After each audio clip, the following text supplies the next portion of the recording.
If you're a Nintendo fan, then you're probably familiar with Amiibos. They're these little collectible plastic figures with an NFC tag in the bottom, and you can hold them up to a switch to unlock various things in games. For example, if you use this one in Metroid Dread, it'll refill your health. They have hundreds of these things, and they also work on the 3DS and the Wii U. Pretty cool, but if you have a lot of them, it quickly becomes annoying to dig out the one that you want, let alone take them with you on the go. Well, that's where this comes in.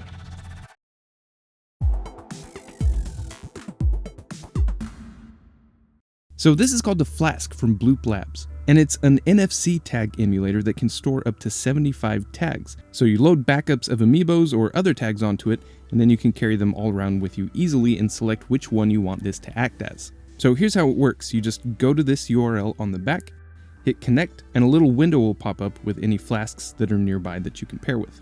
Then if you hit add tag, you can either create a blank tag that you can write to if you have the right hardware, or you can hit upload and give it a bin file of a backup of an Amiibo or another tag.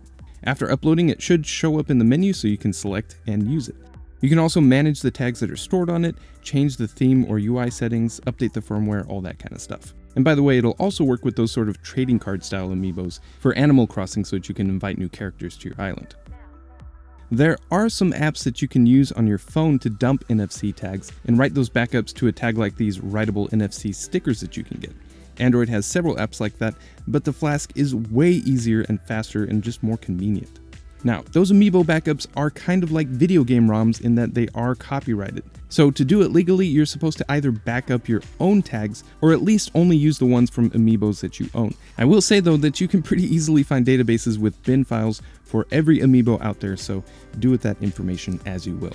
Now I'm going to keep this video pretty short. This isn't meant to be like a full-on review or anything like that, but it's a project that I wanted to spotlight because, well, I think it's really cool and it just ticks all the right boxes for me. It's gaming related, bringing it to life involved microcontrollers and custom electronics and programming, and it's from an individual maker, not some big company. And you might recognize the name Bloop from some of my previous videos. He helped us out with the on-screen display for the Minty Pie, and he's got a Game Boy Pocket board that he made too.